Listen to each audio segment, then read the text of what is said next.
This episode from the life of Sherlock Holmes will be transmitted to our men and women overseas by shortwave and through the worldwide facilities of the Armed Forces Radio Service. Petri Wine brings you Basil Rathbone and Nigel Bruce in the new adventures of Sherlock Holmes.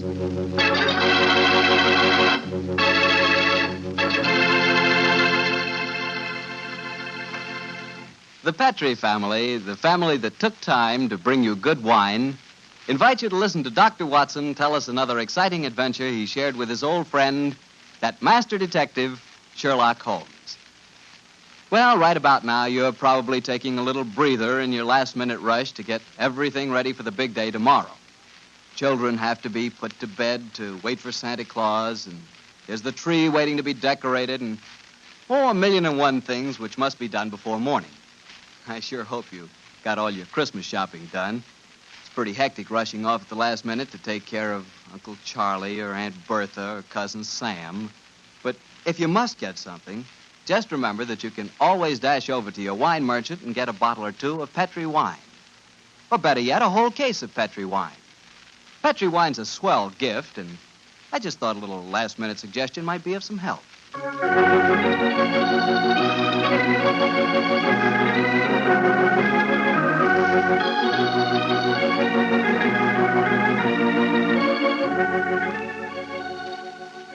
And now I'm sure our good friend Dr. Watson's waiting for us, so let's go in and join him. Come in. Ah, there you are, Mr. Bartell. Oh, say, Doctor, I can see you're going to have yourself quite a Christmas. Big tree in the corner with colored lights on it. Where'd you get those? Table covered with presents? You must be mighty popular. They aren't all for me, my boy. You see, I'm having a Christmas party tomorrow for my housekeeper's little nieces. Oh. I'm going to dress up as Santa Claus for them. Well, I'm sure you look very convincing in the part. Oh, by the way, Doctor, I brought you a little present. Oh, really? Here it is. I hope you'll like it. Oh, good of you, Mr. Bartell. I got one for you, too, here, Summer. Oh, you mustn't open it until tomorrow. Here you are, my boy. Thanks a lot, Doctor. And now, how's about tonight's story? Last week you told us you'd chosen an adventure with a lot of Christmassy atmosphere. Yes, Mr. Bartell. My story begins on another Christmas Eve many, many years ago. To be exact, in 1886. At the time the adventure occurred, I must confess I didn't quite understand what was going on myself. In fact, I never did quite make head or tails of it until Holmes took pity on me later and explained the whole thing. But I shan't try to confuse you, Mr. Bartell. I'll tell you the story exactly as it happened. Right you are, Doctor. Let's go. Very well. On that Christmas Eve in 86, I was standing in our Baker Street rooms, dressed in the costume of Santa Claus. Holmes, his long, thin fingers pressed together, lay back in an armchair and gazed at me quizzically, while our housekeeper, Mrs. Hudson, stood by the door and... Dr. Watson, you make a grand Santa Claus. Doesn't he, Mrs. Hudson? Try the beard on, Watson, old chap. I'm afraid this is going to be a little uncomfortable. How does it look? Oh, you look just like the old man on the Christmas cards, Doctor. Yes, Watson. It really becomes you. The cheery twinkle of the eyes, the ruddy complexion, and the appropriate girth. What a shame we can't obtain some snow on a sleigh and reindeer for you. However, I'm sure Mrs. Hudson's nieces will be very much impressed. Oh, they will that, sir.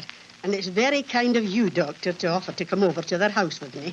With her father in the hospital and my sister at his bedside, it would have been a very miserable Christmas without me. Oh, I shall enjoy myself, but I think I'll take this beard off before we get there. That's it. Are you ready to leave, Mrs. Hudson? I am, sir. Will I get a cab? How far do we have to go? Oh, Lexington Gardens, number 28. It's just off the Edgware Road, Doctor. It's not far, but bearing in mind my costume, I suppose we'd better take a cab. Aye, sir. I'll get one. Holmes, what are you going to do with yourself? I hate leaving you alone on Christmas Eve. Oh, don't worry, old chap. I shall spend a profitable evening writing on my new monograph. Well, what's this one about? An analysis of teeth marks on pipe stems, with particular regard to indicated character. Oh, gracious me, how exciting. Well, I must be going. Don't forget your sack of presents, old fellow. Great Scott, no. When you come to distribute them, you'll find that I took the liberty of adding a few trinkets on my own behalf. Oh, that's very thoughtful of you, Holmes. Oh, excuse me, Mr. Holmes, but there's a gentleman to see you. Says he's an old friend of yours. Here's his card, sir. Oh, thank you. Oh, it's Lord Whitcomb. Splendid. Ask him to come up, please, Mrs. Hudson. All right, sir. And I hope your party is a great success, Mrs. Hudson. Thank you, sir. Are you sure you don't want me to stay? Now that you have a visitor. Oh, no. Indeed, no, Mrs. Hudson. I can show the gentleman out myself. You go off and have a good time. Thank you, sir. Oh, I wonder what Lord William wants. Perhaps I should stay No, and give no, you... please, my dear fellow. Certainly not. Well, You've far more important work to do. Whitcomb probably wants his revenge at chess. Or something equally innocuous. Off with you, my dear fellow, and enjoy yourself. I suppose I'd better go. Just the same, I wish you were coming with me. I'll see you later. I shall be there. Come on up, Whitcomb. Hello, Holmes. Evening, Watson. You make a very convincing Santa Claus. Are you leaving? I'm afraid so, Lord Whitcomb. Well, good night, then. Good night, sir. How are you, Holmes? All alone on Christmas Eve, eh? Yes, Whitcomb, I'm glad you came over to see me. Mm-hmm. What's it to be, an evening of chess, or have you unearthed some recent treasure of medieval pottery that we can discuss? Neither, Holmes. I've come to you in your professional capacity. I need help. Oh, come now, Whitcomb. Don't tell me that after all these years of quiet friendship, you're going to become a client. I'm afraid so, Holmes. Though I doubt if my problem will interest you very much. It's hardly up to your rather colourful standards. Care for a cigar? Oh, thanks. Well, now, my dear Whitcomb, what's your trouble? Well, I decided this year to have a little Christmas party at my townhouse. I'm quite comfortably off, as you know, and it occurred to me that I have several relatives and friends who are not as well off. I'm having a party for them tonight, Holmes, and I hope you'd attend it, disguised as Santa Claus. Oh, my dear fellow, I've adopted many disguises in my time, but Father Christmas has never been one of them. Why do you want me to attend your party in disguise in any case? Are you ashamed of your friendship with a private detective, or do you consider my features more acceptable when buried beneath the depths of a snowy beard? Oh, my dear Holmes, do take me seriously. I'm not joking, I assure you. Of course you're not, of course you're not. You want me to attend your party in disguise. Why? I'm giving some very valuable presents, diamond and onyx cufflinks, platinum and ruby earrings, and such like. And I've wrapped each of the presents in banknotes. Oh, dear me. Where are these presents now? In a sack, in charge of my butler. I was going to dress up as Santa Claus and give them out myself, until I got the warning letter. That's why I've come to you. Warning letter, eh? Yes, I received it by this evening's post. Listen to this. My dear Lord Whitcomb, your generosity with Christmas presents borders on ostentation. We do not approve. Either we receive £5,000 in sovereigns at Post Restaurant Box 379 by 6 o'clock on Christmas Eve, or I'm afraid your Christmas party will be conspicuous by its absence of presents. Let me see that note, Whitcomb, will you? Yes, here you are. Thanks. Plain paper, torn from a penny notebook. The writing is obviously disguised. By George, yes. Whitcomb, I accept the case. I'll come with you to your party at once, and furthermore, I shall follow your suggestion regarding a disguise. Dressed as Santa Claus, I shall be less likely to attract suspicion. I'm delighted, Holmes. But what made you decide so suddenly? This writing, my dear fellow, this writing. Oh, it's in a false hand. I'd know that characteristic M in my dear Whitcomb. I've seen it too often at the beginning of a signature. Moriarty. Moriarty? Who's he? Oh, one of the cleverest and most unscrupulous criminals in England. Whitcomb, there's no time to be lost. Let me see now. 6:30. Half an hour beyond the deadline given you in this letter. We must go to your house at once.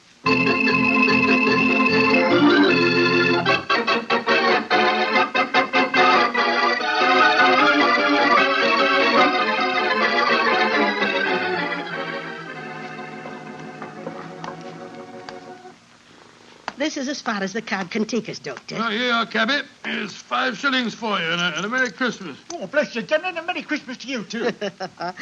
You said you wanted to get into the house through the back way so that you could surprise the children. Yes, I thought Well, I'd pretend to come down the kitchen chimney.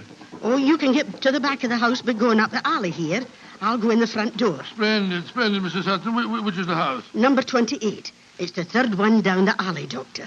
I'll have the back window open in no time, and you can slip in without any of the bairns seeing. Very well. Gloomy little street, I must say. Hello, well, where's the music coming from? Oh, it's from that temple across the street, Doctor. The disciples of the octagonal square, they call themselves. What on earth do you suppose that means? Oh, some newfangled cult. Heathens, most likely. Hello. I'm not the only Santa Claus abroad tonight. Look at that fellow across the street over there. Oh, dressed just like yourself, Doctor, and carrying a sack, too. Oh, he's running up the steps to the temple. Great Scott, he slipped on the ice. Oh, I wonder what his hurry was.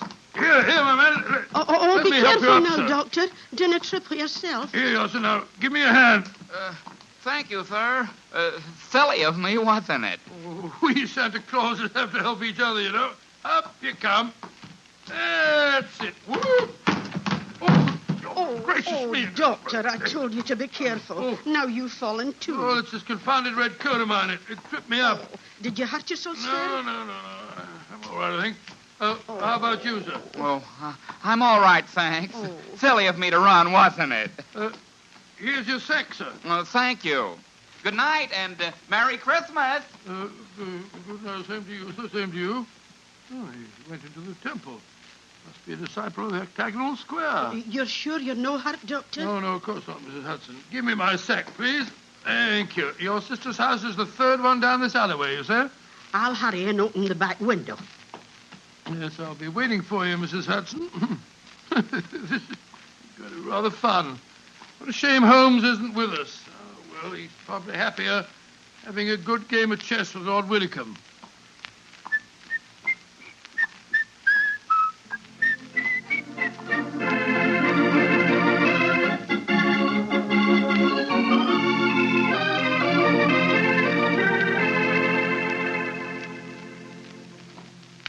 This is my house, Holmes. Number 39. 39 Bronson Square, eh?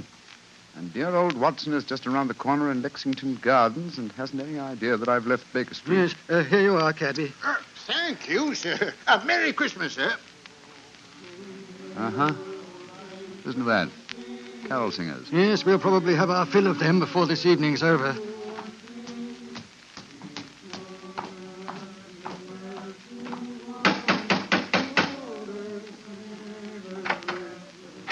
Good evening, my lord.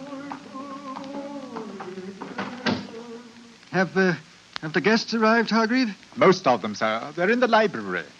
You brought another Santa Claus with you, I see, my lord. Another Santa Claus? What do you mean? The gentleman arrived 3/4 of an hour ago, sir, dressed as Santa Claus.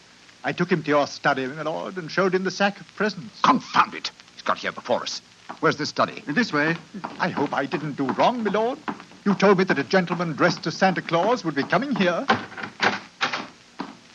Dear me. The gentleman appears to have gone. Yes, and the sack containing the presents with him. But he can't have left the house, my lord. I've been watching the front door. Yes, and while you were doing that, he slipped out through the window here. The catch is undone. Hargrave, describe this man. Well, I can't tell you much about his appearance, I'm afraid, sir. He was dressed as Santa Claus, just like yourself. But I did notice one thing about him, sir. Oh? What was that? He lisped, sir. It was quite pronounced. Of course. Lou the Lisper. Who on earth is Lou the Lisper? One of Moriarty's most trusted accomplices. Fortunately, though, I've had news of him lately through my underworld grapevine. You know where he lives? He is reputed to have some connections with a new cult that calls themselves the Disciples of the Octagonal Square. Their headquarters are just around the corner from here. Let's go there at once. Of course. And Hargrave. Yes, sir. Get a message to Scotland Yard as fast as you can. Ask for Inspector Lestrade and tell him to join me at the Temple of the Octagonal Square in Lexington Gardens as soon as possible.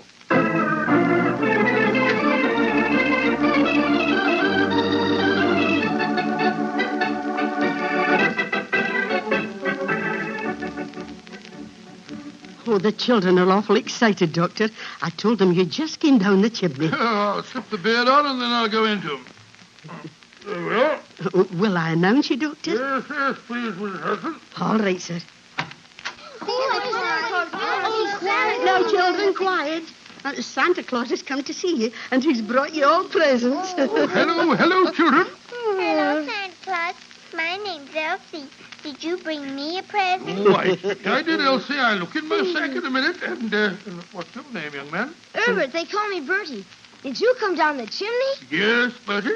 I bet you had a time doing it. You're so fat. Oh, don't be rude, Bertie, or Santa Claus won't give you your present. And what's your name, little man? Lionel.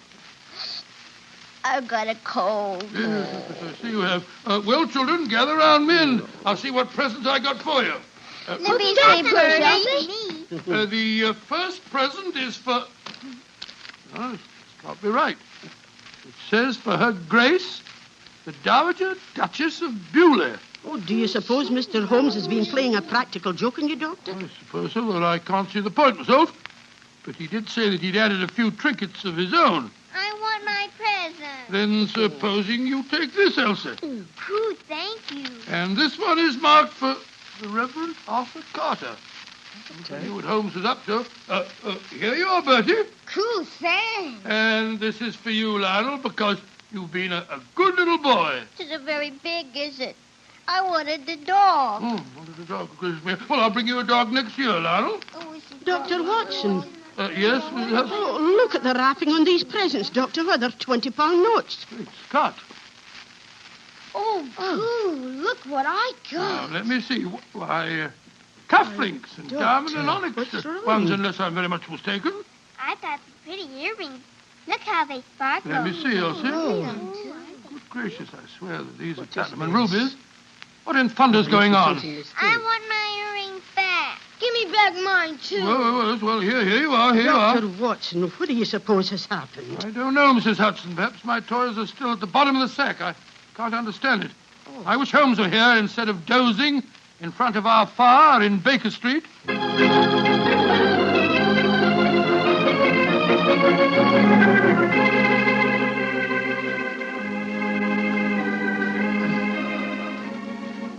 Where are you, Holmes? Here by the bed. This is the only room in the temple that gives any signs of having been lived in.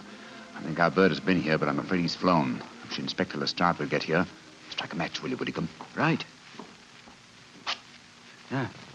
Here's a candle on the table. Oh, just as I feared. Look on the bed.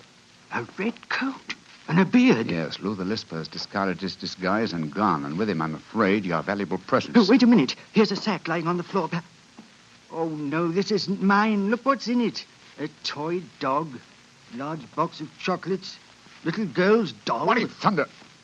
Well, this is Watson's sack. But how on earth could Lou the Lisper have got hold of it? Somewhere, somehow, he and Watson must have made an accidental change, and Lou the Lisper is no doubt trying to track Watson down at this very moment.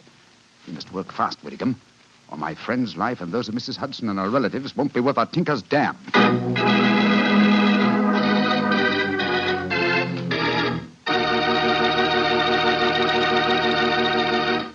Oh, now, Doctor, you can't break off your story there. Oh, yes, I can, my boy. Before I go on, I thought we'd have a glass of port just to freshen us up. Oh, well, that's something different. Of course. Instead of talking about port, as I sometimes do, it'll be nice to drink some for a change. There you are, my boy, and a Merry Christmas to you. The same to you. And now, what happened next, Doctor? We left you at the children's Christmas party, and Sherlock Holmes and Lord Whitcomb around the corner at the Temple of the Octagonal Square. Yes, Mr. Bartell, although at the time, of course, I had no idea what was going on. There I was, cheerfully handing out gifts worth, well, if not a king's, at least a baronet's ransom. While outside the Temple of the Octagonal Square, Holmes and Lord Whitcomb were talking to Inspector Lestrade of Scotland Yard. There's the case in a nutshell, Lestrade. Yeah, seems to me, Lord Whitcomb, you'd have been wiser to get in touch with Scotland Yard when you first got the warning note. We could have nabbed him when he came to your house and pinched the sack of presents. Lestrade, this is no time for post-mortems. We've got to reach Lou the Lisper before he finds Dr. Watson. Do you suppose he can do that, Holmes? It wouldn't be difficult. Lou the Lisper is nearly as clever as his master, Professor Moriarty. The chances are that you were followed when you came to Baker Street tonight, Whitcomb, and it's equally likely that Watson and Mrs. Hudson were followed as they left it. Moriarty seldom leaves anything to chance. Well, where did Dr. Watson go tonight? 28 Lexington Gardens. It's just around the corner from here. Well, then let's go there at once. Frighten our quarry away? No, Lestrade. We must use a little subtlety. Now, Lou the Lisper wishes to recover that sack of presents from Watson. How would he invade the party with the least possible trouble? By dressing up as Santa Claus again. No, I think he's overplayed that role for one evening. Well, then how would he try to get in, Mr. Holmes? Oh, come now, Lestrade. What group of people can enter any house on Christmas Eve without invitation and without creating suspicion? The carol Exactly, singers. my dear fellow. I shouldn't be at all surprised if at this very moment Lou the Lisper and some of his gang are singing carols outside 28 Lexington Gardens. Well, then what are we going to do? Former rival choral society. How many of your men did you bring with you? 3. A sergeant and 2 constables. Wearing greatcoats? Yes, Mr. Holmes. But why? Good. They can hide their helmets and pretend to be singers. Come on. Let's go over there, and while we're walking, we'll rehearse our carols. We must appear reasonably convincing. Sound your A, Lestrade. Sound your A.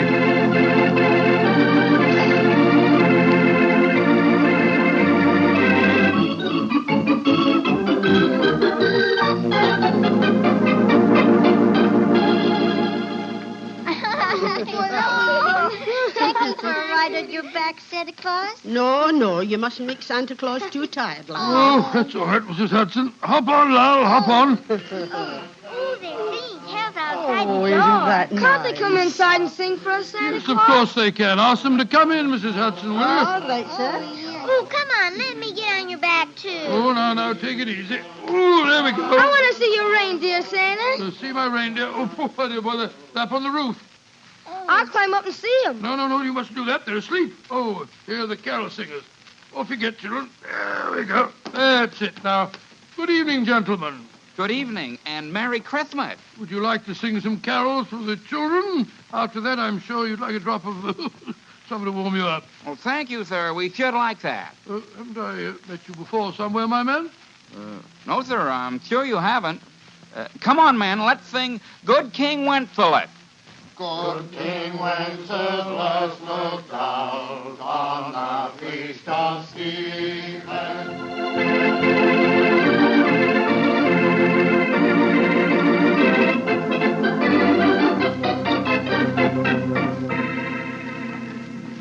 Well, here we are outside the house, Mr. Holmes. Now what? Shh. Listen. Uh-huh. Lou the Lisper and his men are already there. Are we going in now? In a moment. Now, men, you will have your truncheons handy? Yes, Mr. Holmes, we're ready. Splendid. Now, remember, when we're inside and I yell Merry Christmas at the top of my voice, you bring out your truncheons and get Lou the Lisper and his gang out of there as quickly as possible. Don't arrest them until you get them outside again, Lestrade. I don't want to frighten the children. Right you are, Mr. Holmes. We're ready. Just give us the word and we'll go in and get 'em.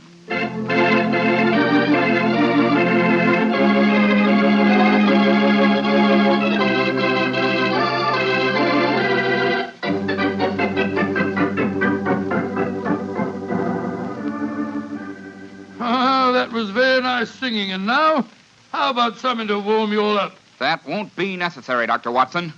See to the door, Sammy. Now, all of you, stay right where you are. Who are you? What do you think you're up to? Please don't be difficult, Doctor. All I want is the jewels out of my sack that you stole from me tonight. If you try and stop me, I shall have to hurt you. Why do you talk so funny? You got a cold like me? Shut up. Now, Doctor, where are the jewels? Oh, curse it. There are some more carol singers outside. I'll tell them to go away, Lou. No, better let them come in. If we don't, they might get suspicious. All right, Lou. I should know what you're up to. Now, no tricks, Doctor. If you try and give an alarm, I shall have to get rough with I you. don't mind about that, but just remember that there are children present. Oh, yeah, matey. You're all here before you, eh? What you say, we all join a little carol for the nippers, eh? All right. What do you want to sing? Man, up the little angels sing, eh? All right. Come on, men. Let's sing.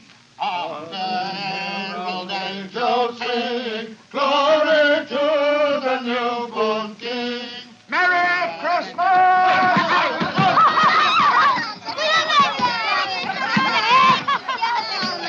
Dr. Watson, what's happening? They're all hitting each other with truncheons. Here, you can't do that. They're all going away. They're dragging each other out. Hey, come back here. Oh, terrible. Holmes, what in thunder's going on? I'll explain it to you later, old chap. Lestrade! Yes, Mr. Holmes. Take them to Scotland Yard and prefer charges. I'll be over in a little while and give evidence. Right you are, sir. Too bad we didn't catch Professor Moriarty, too. Well, at least we have some of his cohorts. I'll see you later, I Lestrade. wish I knew what was going on here. Is Moriarty mixed up in this business? Yes, Watson. I'll tell you all about it as soon as I've straightened this thing out. Whitcomb, Yes, Holmes. the 20-pound notes that you used as wrapping for your gifts seem to have been scattered all over the house. Do you want me to recover them, too? No. From what you've told me of the children, I think their parents could use the money much more profitably than my relatives. In any case, I can replace it. A very generous Christmas gift. Well, children, did you enjoy the little game we staged for you? It was enough fun. Yes, I nearly died laughing when they started hitting each other. I'm glad you enjoyed it, children. And now I want you to show me the presents you received. I got these pretty earrings. Oh, they were a part of the game, too. A nice little girl like you doesn't want silly earrings, Elsie. Here's a beautiful doll for you. Cool. Her eyes open and shut and everything. And what did you get, my little man? These. Oh, cufflinks. Good gracious, who wants cufflinks when he can have a clockwork train? You want to exchange? Rain, Lord love a duck, yes. I wanted the dog. There's one for you, Lionel. A nice woolly dog. Oh, good. And here's a Lovely. Here you are, children. Here's a nice big box of chocolates, too. You can all share them. Oh, Lummy, what a night. I ain't had as much fun since Granny got her finger stuck in a plug-o. I still don't understand what's going on, Holmes, but I must say this has all the earmarks of being a happy Christmas. Yes, oh. Mrs. Hudson. Hi, Mr. Holmes. How's the turkey coming along? Oh, it'll be ready in a few minutes, Mr. Holmes. Splendid. And while we're waiting, perhaps the children will oblige with something we haven't heard so far this evening. Yes, I know what you mean. A Christmas carol that really sounds convincing. How about it, children? All right, sir. Come on, Elsie. Come on, Lionel. Silent night, holy night, all is calm, all is bright, round yon virgin mother and child, holy infant so tender and fond, sleep in heavenly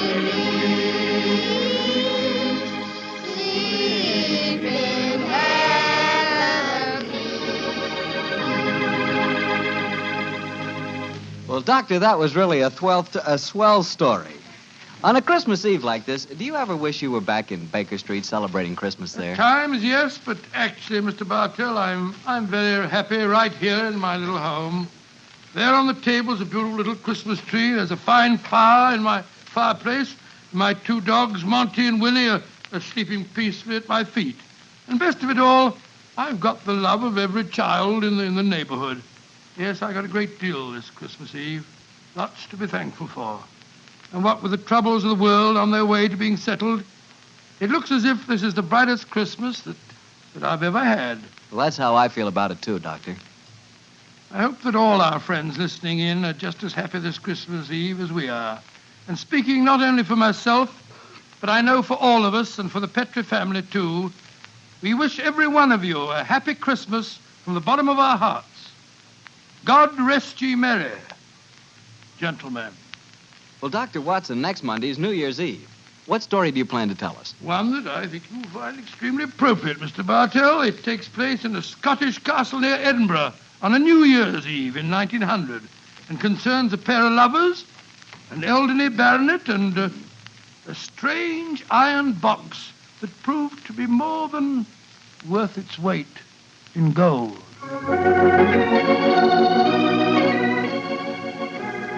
Tonight's Sherlock Holmes adventure was written by Dennis Green and Anthony Boucher and was suggested by an incident in the Sir Arthur Conan Doyle story, The Adventure of the Blue Carbuncle. Music is by Dean Fossler. Mr. Rathbone appears through the courtesy of Metro-Goldwyn-Mayer, and Mr. Bruce through the courtesy of Universal Pictures, where they are now starring in the Sherlock Holmes series.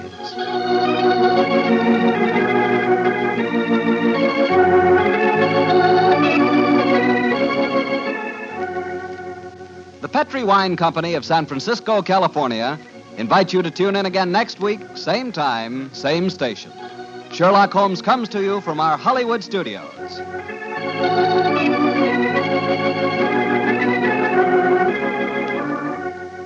This is Harry Bartell saying goodnight for the Petrie family.